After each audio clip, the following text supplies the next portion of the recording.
François Bon, 1925-2025, un an avec Howard Phillips Lovecraft, un an où chaque jour, à 100 ans près, 100 ans exactement, sans avancer, sans tricher, en découvrant l'arbitraire des jours, des événements, des lenteurs, des pesanteurs, des déchirures, et puis des trajets, et puis de ce que c'est écrire. Ça, ce serait la question. Évidemment, c'est insoluble, mais c'est insoluble là, c'est celui qu'on met au travail, jour le jour, à partir des décryptages. C'est l'année qu'il passe entièrement à New York. Le 31 décembre, il a emménagé en célibataire au 169 Clinton Street, dans un quartier populaire de Brooklyn. Tout en gros domine là le détroit qui sépare de Manhattan, avec plus loin Staten Island, tous ces paquebots, cargos, et donc une ouverture sur le monde, et évidemment la ville qui vous attrape à peine on descend. Et c'est ce qu'on fait sans s'être jamais arrêté depuis le 1er janvier de cette année. On va bientôt arriver à ce détroit qui sera la moitié du projet, puisqu'on le continuera obstinément jusqu'au 6 janvier 2026, puisque le 6 janvier 1926, autre date majeure dans la biographie de Howard Phillips Lovecraft, il retourne à Providence. Il lui restera un peu plus de 10 ans à vivre. Il meurt à 46 ans en mars 1937, et il renverse. Et ça ne dépend pas du bonhomme. C'est ça qui est intéressant à regarder au jour le jour. Il renverse quoi? La possibilité fantastique de la littérature. Ils sont tellement peu à s'être inscrits là, dans ce virage, que il faut y aller voir. Alors, variation visuelle, vous avez vu aujourd'hui, normalement c'est là-haut, là, sur cette étagère là, qui fait un bon mètre. Vous ne voyez pas qu'elle s'arrête juste ici. J'ai pris tous les livres, je les ai mis là, parce qu'aujourd'hui on va faire une petite, peut-être un petit point rapide sur un domaine qui ne surprendra pas la plupart d'entre vous. Ordi, parce qu'aujourd'hui, on va essayer de voir un petit point, une toute petite question qu'on peut justement se poser à cause d'une note de son carnet. Il a écrit combien de lettres, Howard Phillips Lovecraft? Vous avez la réponse, vous, allons voir. On est donc au mois de juin, on a commencé, le petit calepin commence toujours au dimanche, ce qui veut dire que demain ce sera à nouveau dimanche 21, toujours une journée de décalage. Encore une fois, on aura demain le grand New York Times hebdomadaire avec les suppléments, le supplément livre, le supplément photo, le supplément art spectacle, le supplément sport, ça c'est pas trop son truc. Et aujourd'hui, le journal, on ira y voir bien sûr le samedi 20, mais le New York Times, c'est la veille de l'arrivée de épais dossier là, qui est vendu, le même prix, 5 cents. Mais là, le journal ne fait que 28 pages. Ça ne va pas empêcher d'y trouver des choses curieuses. Alors, la semaine, pas besoin de faire un récap. Vous avez eu ça dans toutes les vidéos précédentes. Sonia est revenue il y a une quinzaine de jours de Saratoga, où elle a fait une ville thermale dans le Vermont. Ça lui a fait apparemment beaucoup de bien pour sa santé. Elle est revenue de façon impromptue en annonçant juste à Lovecraft son retour par télégramme, parce que apparemment elle est sur la piste d'un nouveau travail. Ce nouveau travail va la contraindre dès la semaine prochaine à partir de nouveau pour l'Ohio, cette fois à Cleveland. Et déjà, ça compte dans son emploi du temps, puisque très souvent, le matin, elle part à Manhattan, probablement pour travailler avec son nouvel employeur, une chaîne de grands magasins, comment ça fonctionne, les personnes responsables, les formalités, les partenaires et fournisseurs, puisqu'elle sera chargée des achats dans les rayons de mode. Pour Lovecraft, une vie quand Sonia est là qui change, on voit beaucoup moins les copains. Par contre, ils ont retrouvé un rituel pour eux très important qui est dès samedi dernier, on est allé à Elizabeth vers Staten Island, dans le New Jersey, une sorte de ville à l'écart de New York, mais qui reste quand même sur le bord de New York. Et c'est un endroit avec beaucoup de ces maisons coloniales, d'architecture, des premiers arrivants que Lovecraft, évidemment, adore. Et ils ont eux-mêmes, on dirait que c'est une tentation toujours de dire quitter Brooklyn et trouver une forme de vie intermédiaire qui les laisserait en rapport avec New York pour Sonia, mais qui leur permettrait une vie un peu plus provinciale à l'écart, puisque le dimanche, évidemment, après cette grande balade de 20 bornes, mais avec deux ferries, au moins deux autobus, plus train et métro pour revenir, ils referont le mardi une promenade, et cette fois dans le nord de Manhattan vers Yonkers, le quartier de Inwood, où il y a là encore des collines, des fermes, et ce grand parc là, le Tryon Park, qui est très très escarpé. Évidemment, ça n'empêche pas Lovecraft de participer à la réunion hebdomadaire de ceux qu'il nomme les Boys. Cette fois, c'est là encore à Manhattan, chez les Belknap. Il y a Kleiner, il y a McNeil, il y a George Kirk, qui continue encore d'habiter juste la chambre au-dessus de celle de Lovecraft, mais il passe la plupart de son temps maintenant dans cette nouvelle librairie ouverte 4e avenue par ses amis de Cleveland, Martin et Sarah Kamin. Il y a bien sûr Frank Belknap Long aussi, il n'y a pas James Morton. La réunion finit à minuit, et au lieu de traîner encore la moitié de la nuit dans les cafétérias à discuter, Lovecraft revient là au 169. Jeudi, on les a vus aller au cinéma. Riders of the Purple Sage, un western en muet, mais qui représente un tournant célèbre avec Tom Mix de l'histoire du cinéma. Hier, il s'est levé tard, tout d'un coup, aucune mention de Sonia dans le carnet. Probablement qu'elle est descendue à Manhattan, et probablement qu'elle est revenue en fin d'après-midi, puisqu'il y a l'indication dinner. Donc, selon leurs habitudes, elle a dû ramener de quoi grignoter tous les deux, et il a passé son temps à écrire des lettres, d'où ma petite pile, et en lecture, quelque chose qui est très présent dans sa bibliothèque. Je vous en ai donné une part seulement de l'inventaire, et les livres qui concernent l'architecture et l'histoire du Rhode Island en général, et de Providence ou Narragansett en particulier. Et on en arrive au samedi 20, samedi pour eux, vendredi pour nous. Up Noon, S.H.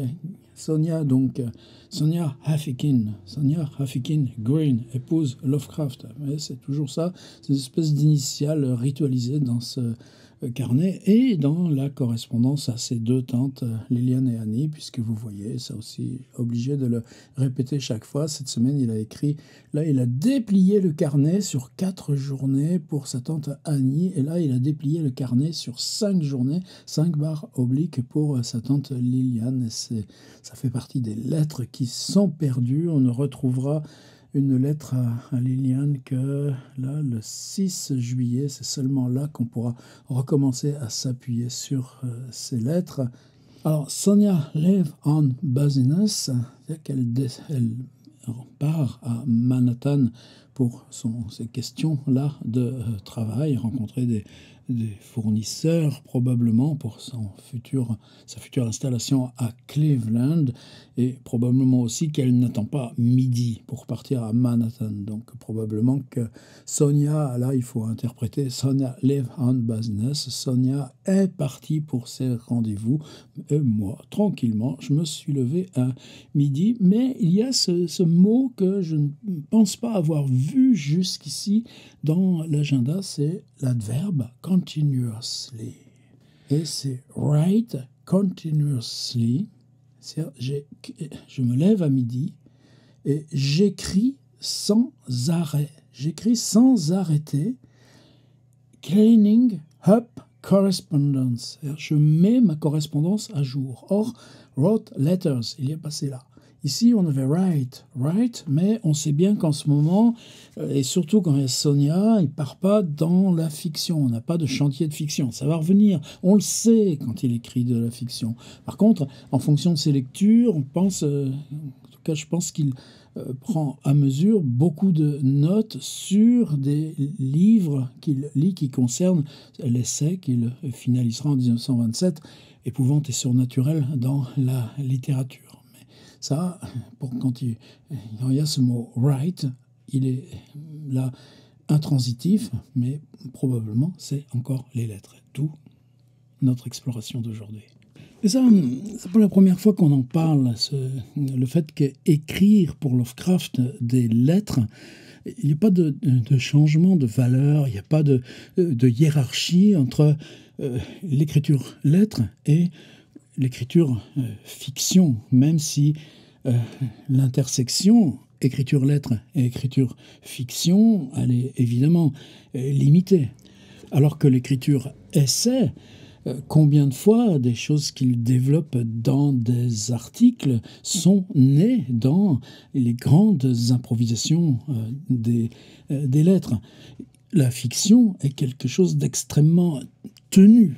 On a très souvent l'impression de non pas faire des mots croisés, mais qu'on traduirait du Mallarmé, c'est pareil. C'est-à-dire que les phrases sont tellement dans un équilibre tendu de syntaxe, de grammaire. C'est pour ça que des fois, on s'en prend bien dans la poire quand on essaye de rendre ça dans les variations, les distensions de rythme, les ralentissements, les points d'arrêt, les suspensions. Et oui, mais c'est ça qui permet que sur 60 pages ou 80 pages d'un récit, ça tienne. Et ce qui nous surprend dans les lettres, c'est des improvisations quasiment à la Joyce, des improvisations libres, des jeux d'assonance, il se met à pasticher des vieilles langues anciennes du XVIIe ou et ça, c'est un continent. J'ai souvent insisté aussi sur le fait qu'il n'y a pas de séparation, comme pour nous, entre quelque chose qui serait d'ordre privé, écrire à quelqu'un, écrire une lettre à quelqu'un, et ce qui tiendrait de partager quelque chose de publiable. En mode très restreint, mais qui suppose quand même l'idée de publication dès le moment de l'écriture de la lettre. J'ai souvent pris comme exemple les lettres de Madame de Sévigné, chez nous au XVIIe siècle, qu'elle envoie à sa fille à Grignan, là-bas près de la Drôme, en Provence. Et la lettre qui met 10 jours pour parvenir à sa fille. D'abord, c'est des lettres qui, surtout, ne critiquent rien. Elle dit à sa fille, voilà ce que j'ai vu hier. Comme ça, on peut échapper à la censure royale, parce qu'on ne peut pas nier que cela, elle ne l'ait vu. Mais à mesure dès qu'elle a fini sa lettre, ou même une page de sa lettre, son proche et son cousin, nommé Bussy Rabutin, l'a fait recopier à 4 exemplaires, et les personnes qui recevront ces 4 lettres se sont toutes engagées à recopier elles-mêmes la lettre à 4 exemplaires. En gros, quand la lettre de Madame de Sévigné arrive à sa fille à Grignan, 400 personnes l'ont lue à Paris. Et il y a une œuvre littéraire qui naît là, mais une œuvre littéraire qui n'appartient pas au livre, qui reste hors du livre. Et ça, c'est des questions pour nous. Là encore, travailler sur Lovecraft, c'est tellement important. Et puis, s'il appartient à une association, l'association des journalistes amateurs, et là maintenant, Sonia en est la présidente, lui en a été le président en 1923, il en est le rédacteur en chef, le responsable éditorial, et il a travaillé ces derniers temps, tout le temps, sur ce United Amateurs. Par ce réseau, il a des correspondants qui ne sont pas ceux qu'il trouvera ensuite par l'exercice de la fiction. Il y a plusieurs phases dans la correspondance de Lovecraft, mais de Maurice Mao dans le Wisconsin, qui est un des premiers à correspondre avec lui, à Madame Rancho dans le Mississippi, à Galpin, qui est un élève de Maurice Mao et qui devient un des plus proches de Lovecraft, la bande des New-Yorkais, comme Reinhard Kleiner, on va lire une lettre aujourd'hui. Il y a évidemment toute cette bande de Cleveland, où Galpin a fait l'intermédiaire pour que Lovecraft les rencontre, mais c'est ainsi qu'il rencontre Samuel Loveman, George Kirk, et tout ce monde, c'est des gens avec qui l'échange se fait sur, par exemple, corriger les manuscrits, les réviser. Il y a cet Anglais là aussi qui vit près de Toronto à la frontière. C'est une activité en tant que telle,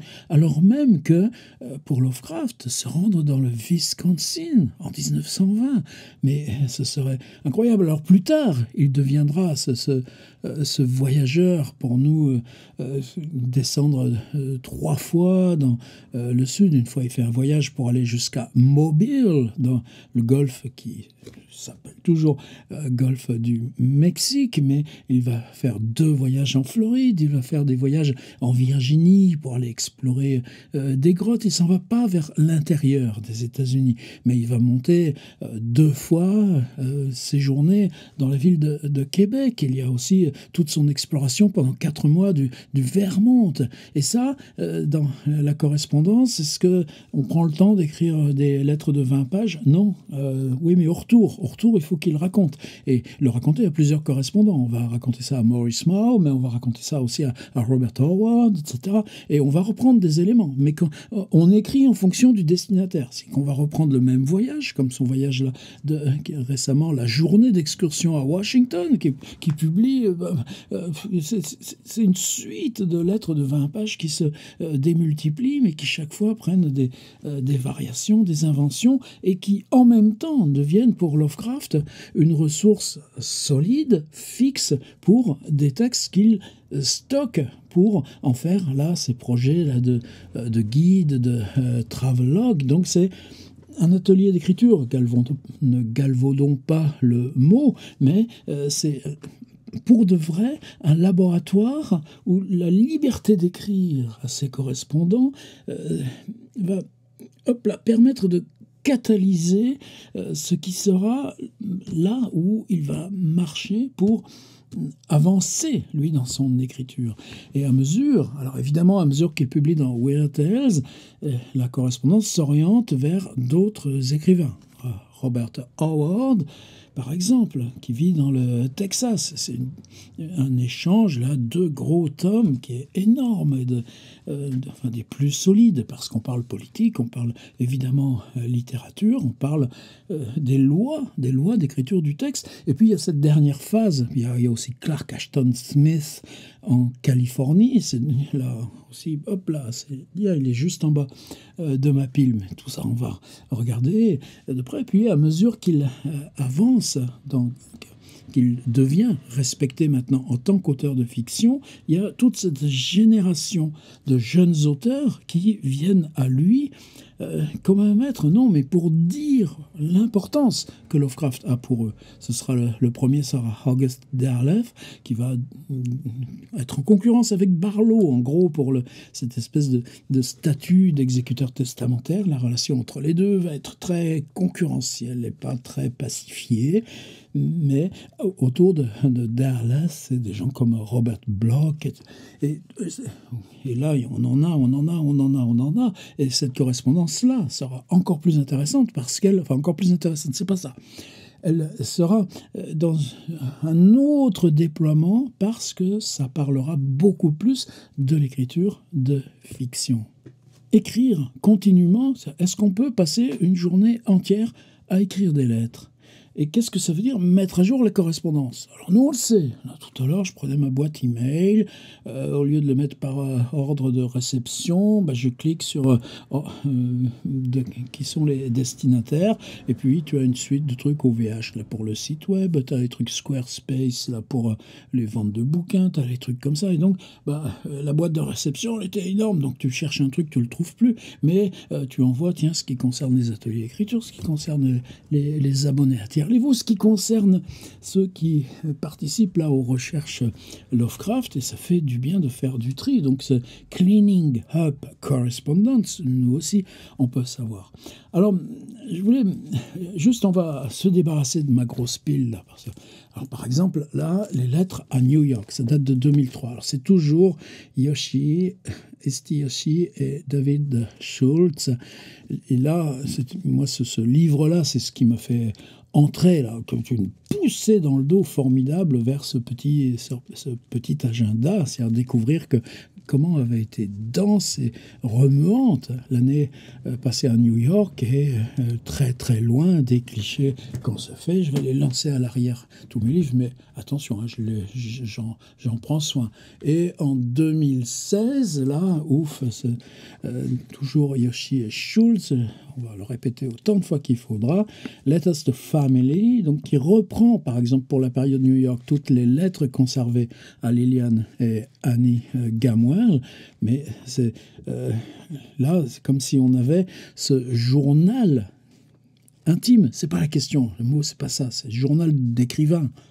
Et ce journal le déplie de cet agenda et ce lien est indissociable et quelle perte évidemment cette partie détruite de la correspondance. Alors ça évidemment ici pour le séjour New York c'est notre appui principal puisque justement à New York les gens tu les vois directement. Est-ce qu'on a besoin d'écrire à Jim Morton? Ben non, il y a quasiment la correspondance à Morton cesse, la correspondance à Galpin cesse, la correspondance, etc., parce que les gens ils lui rendent visite. Alors, dans les monuments, celles dont j'ai parlé plusieurs fois, alors les titres, évidemment, sont toujours de Yoshi et Schultz, tout ça, c'est Hippocampus Press. Derek Hussey à New York, là, qui doit sortir, mais c'est en retard, mais comment lui en vouloir? Mais justement, c'est la correspondance à Belknap Long. C'est là, par exemple, où il y a la plus longue lettre de Lovecraft, 70 pages. Oui, parce que Belknap Long est son copain le plus proche. Mais à New York, on se téléphone ou on va se voir. Pas besoin de s'écrire. Robert Howard, c'est cette correspondance avec le Texan, l'auteur de Conan, le barbare.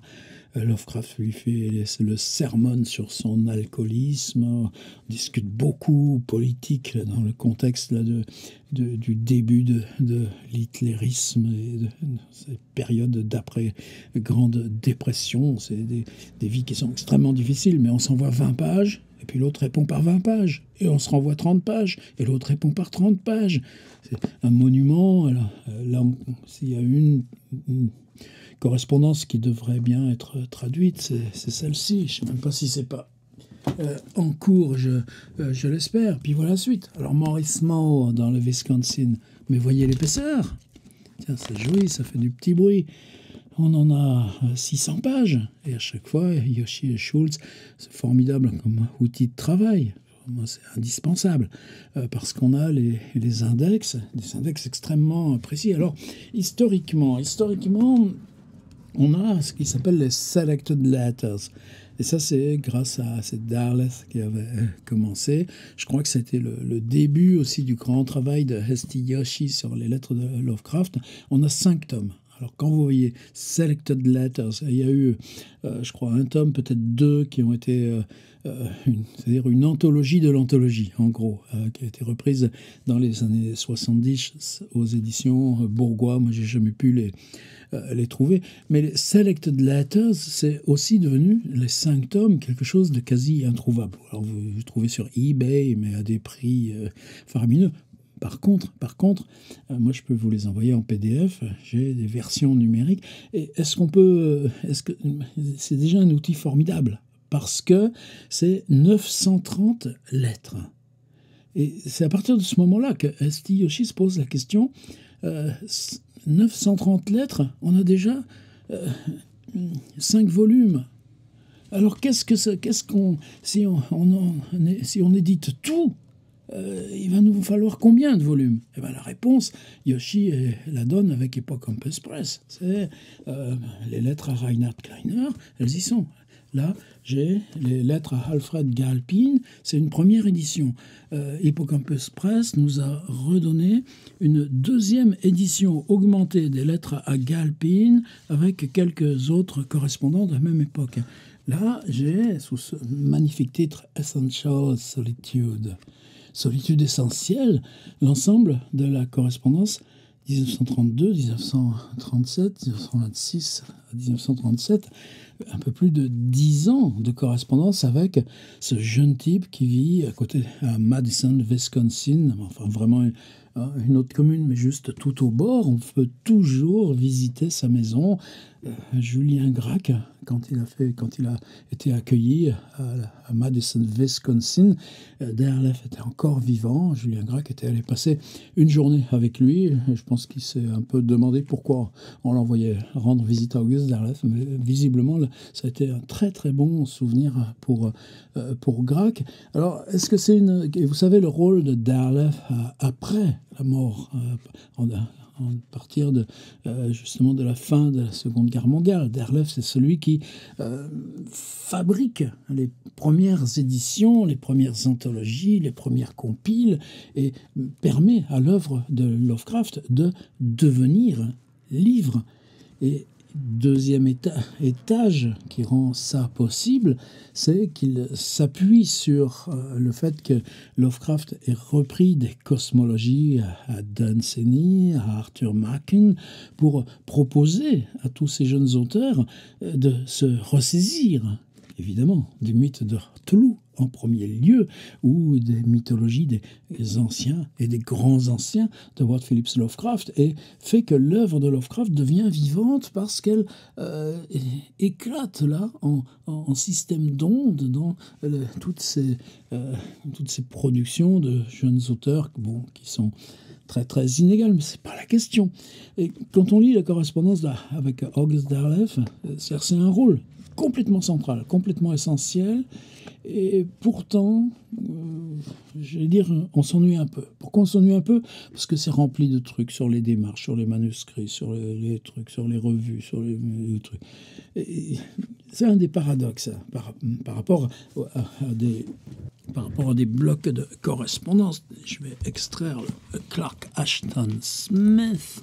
Clark Ashton Smith, alors Downward Spiral, Lonely Hill, toujours Yoshi et Schultz, mais là, si, on est un livre relié chez Hippocampus Press. Et Clark Ashton Smith, c'est un grand bonhomme, autant par le dessin que par les poèmes, que par la fiction. On a tous un système d'index et on a plus de 700 pages grand format serrées, des échanges entre les deux bonshommes qui, évidemment, aucun des deux ne pourrait supposer de rendre visite à l'autre ou de faire connaissance à l'autre. Très belle présentation avec deux photos. Et là, ça parle littérature, puisque, bien sûr, ça parle tout le temps de Weird Tales et tout ça, mais ils n'ont pas d'affaires à régler ensemble. Alors, les jeunes auteurs, voilà, Robert Bloch and others, Kenneth Sterling, Nathalie Woolley, Willis Conover. Alors, je ne sais pas comment s'est fait William Shepherd. Je ne sais pas comment Schultz et Yoshi ont composé, mais dans la mesure où il faut fragmenter, pourquoi pas? On pourrait rêver d'une édition numérique générale pour les non-fiction de Lovecraft, Hippocampus Press, pour les Collected Essays, les 5 volumes, plus tous les articles rédigés pour les United Amateurs journalisme, et les textes du Conservative à Providence. Là, Hippocampus Press a fabriqué un CD-ROM qui pour moi est un outil de travail aussi majeur. Alors je ne le distribue pas parce que justement autant l'acheter et soutenir Hippocampus. Pour une fois, là, il n'y a pas des frais de port énormes, mais c'est des PDF qui sont searchable. Ça veut dire il faudrait un mot de passe pour accéder au traitement du texte, mais ça n'a pas d'importance. Mais quand vous voulez chercher une occurrence là d'un nom quelconque, d'un lieu quelconque, il suffit de faire d'entrer et le PDF, vous avez tout de suite évidemment l'ensemble des occurrences. Lettre Vandrey, Donald and Howard Vandrey. Je ne connais pas Émile Petaya, mais la correspondance avec Vandrey, là encore, quelque chose d'extrêmement solide pour la période moyenne, la période du Lovecraft des grandes fictions. Jim Morton, c'est comme Maurice Moe, c'est quelqu'un qu'on rencontre bien en amont. Là, je crois que les premières lettres vont daté de 1923, non pas tant que ça, c'est pas si longtemps avant New York, mais il rencontre Morton via Sonia, et Morton devient un appui intellectuel incroyable, d'autant plus que Morton, qui sera lui-même époux d'une dame dont la couleur de la peau est noire, et c'est pas fréquent sur un directeur de musée. Et Morton est un des premiers militants pour déconstruire la société raciale que sont les États-Unis. Et ça, c'est un des paradoxes aussi là, dans la biographie de Lovecraft. Helen Geneviève Sully, celui-là je ne l'ai pas vraiment lu, par contre c'est Hoffman Price, c'est une des correspondances où ça parle le plus d'écriture.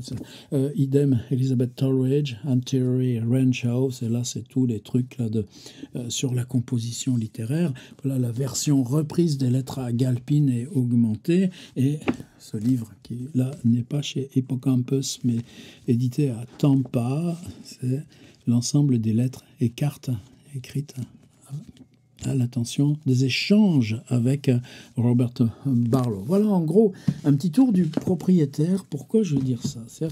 Parce que maintenant j'en arrive à ce livre-là, gros bouquin aussi, toujours là, 600 pages.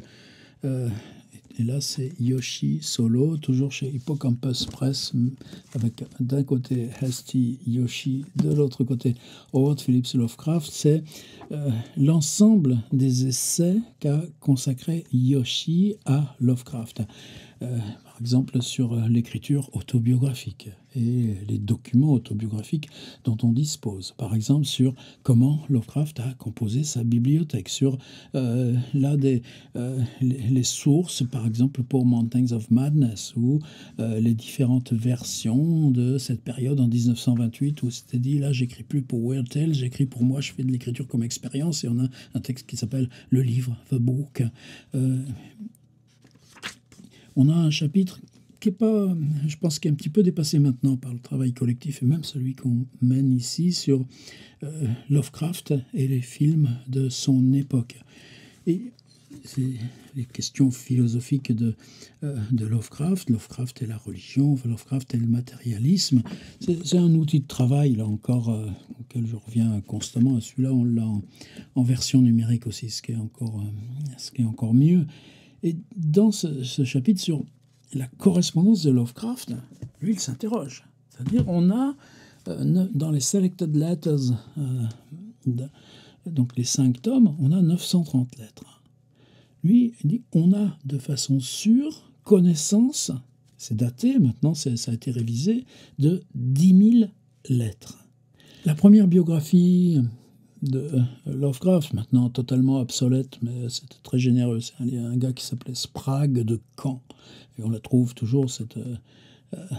bah oui, il faut que tu devines tout, puisqu'on n'avait aucun élément. Sprague de Caen suppose, lui, qu'il y avait au moins 100 000 lettres. C'est probablement exagéré. Mais Yoshi dit, si on estime le rythme d'écriture de Lovecraft, avec ses cartes, avec les petits mots, parce que c'est pas toujours des longues lettres, si on estime ça, on doit certainement arriver à 80 000.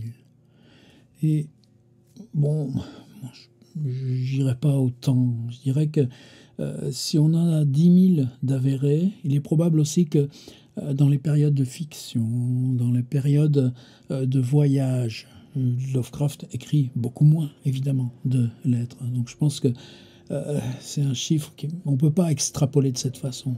Mais dire qu'il y a moins de 35 000 lettres, dont 10 000 seraient perdues, et environ maintenant 8 000 publiées, grâce à ce magnifique boulot d'Hippocampus, là, on est dans le raisonnable. Voilà, c'est ça que je voulais développer aujourd'hui. Alors juste, on va finir avec le petit PDF. Alors j'ai repris dans mon PDF deux points qui sont justement deux citations prises à cet article, à cet essai d'Hideyoshi sur Lovecraft, auteur de lettres. Et c'est une lettre à un nommé Baldwin, qui n'est pas encore reprise dans Hippocampus, mais qui était dans les séries Hippocampus Press, que je vous ai montré, mais qui était reprise dans le tome 4 des Selected Letters. Il y a la référence ici, c'est facile à retrouver. Une lettre du 5 mars 1934. Menant une vie très retirée, j'ai rencontré très peu de personnes différentes dans ma jeunesse. J'étais d'un esprit particulièrement étroit, provincial. Plus tard, lorsque mes activités littéraires m'ont amené à entrer en contact par courrier avec des personnes très différentes, des Texans comme Robert Howard, des Australiens, là on n'a pas de lettres, des Néo-Zélandais, on n'a pas de lettres, des Européens, on n'a pas de lettres, des sudistes, des Canadiens, des Anglais de la vieille Angleterre, tout ça, ça a disparu. Ainsi que toutes sortes de gens plus proches de moi, je me suis ouvert à des dizaines de points de vue qui ne m'auraient jamais effleuré autrement. Et c'est là qu'il dit des personnes vivant dans des régions très différentes, sont parfois comment j'aurais pu les rencontrer sans la correspondance. Et l'autre lettre que cite Yoshi, c'est un passage ici d'une lettre du 23 décembre 1917, donc bien en amont, au contraire, quelque chose de bien plus ancien, mais la relation avec Reinhard Kleiner, elle est extrêmement, extrêmement forte dans l'année new-yorkaise. C'est tout comme vous, les efforts prolongés m'épuisent complètement. Mais contrairement à vous, écrire des lettres ou composer des vers ne me demande aucun effort. Et là, c'est pourquoi mes vers sont si mauvais et mes lettres si négligées. Tu parles. Si j'essayais de m'arrêter pour réfléchir à ce que j'écris, je serais incapable de continuer. Je travaille quand l'inspiration, l'humeur m'y pousse. Je rédige rapidement tout ce que j'ai à écrire. Ensuite, je suis généralement trop paresseux pour peaufiner ce que j'écris. Je l'impose donc tel quel. Bien sûr, il y a de nombreuses exceptions à cette règle, mais curieusement, les textes que j'ai le plus révisés sont généralement ceux qui ont été le moins appréciés.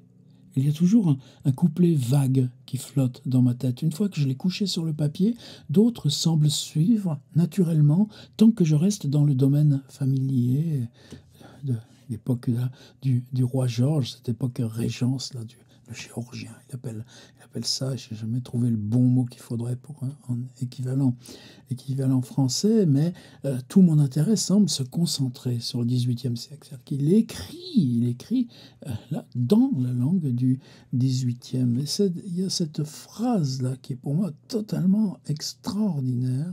Quant à la correspondance, mon cas est particulier. J'écris si facilement et rapidement que je parlerai des mêmes sujets dans une conversation. L'expression épistolaire remplace en grande partie la conversation car mon état de prostration nerveuse, 1917, devient de plus en plus aigu. Je ne supporte plus de parler beaucoup. L'année New York sera le contraire. Je deviens aussi silencieux que le spectateur lui-même. Et il y a cette phrase: ma loquacité s'épuise sur le papier. Et une note qui est formidable aussi parce que, écrite en 1917, tout le monde, tous les gens de cet âge-là sont mobilisables pour la Première Guerre mondiale. Et lui, il reçoit un formulaire de mobilisation avec des états de santé. Il est convoqué par un médecin militaire. Et en 1915, Lovecraft est plus que tenté de s'engager. Simplement, on ne veut pas de lui. Là, en 1917... on racole plus largement. C'est un petit peu pareil pour Antonin Artaud chez nous. Donc là, tout d'un coup, là, il parle là, de la Prusse, d'aller faire la guerre, des tranchées. Et est-ce qu'il y a un devoir en tant que Celte de solidarité et le sang teutonique a conquis les contrées sauvages de l'Ouest et a donné à l'Amérique une place immédiate parmi les grandes nations du globe, mais ce sang, etc. Donc on voit là ces figures qui pour nous sont inqualifiables de ce racisme de Lovecraft qui s'exprime là complètement en direct, mais qui sera, qu'il y aura de continu jusqu'à là. On a vu récemment dans la lettre à John Vernon Shee en 1934. Mais Lovecraft, en train de discuter avec un médecin militaire qui refuse de le prendre parce qu'il est trop dépressif, ça aussi, pour cette lettre, je voulais la mettre en annexe. Dans le New York Times, on a toujours ces marqueurs là sur les morts par le radium. Et j'ai pris juste un tout petit entrefilet ici. Actress attends hang. Une actrice se déguise en homme pour entrer à la prison de Chicago. Elle a falsifié une autorisation nominative pour assister à la pendaison d'un meurtrier noir. Et encore, c'est le mot seized negro executed par pendaison. Voilà, c'est une petite chose là. On va finir là-dessus. C'est peut-être pas, il y a peut-être mieux, il y a peut-être mieux, il y a peut-être mieux. Bon. Non, on a fait le job. C'est cette question que je voulais. Combien Lovecraft a-t-il écrit au total de lettres? Et que même Esti Yoshi ne sait pas répondre. En attendant, nous, les lettres, on les lit, on en profite.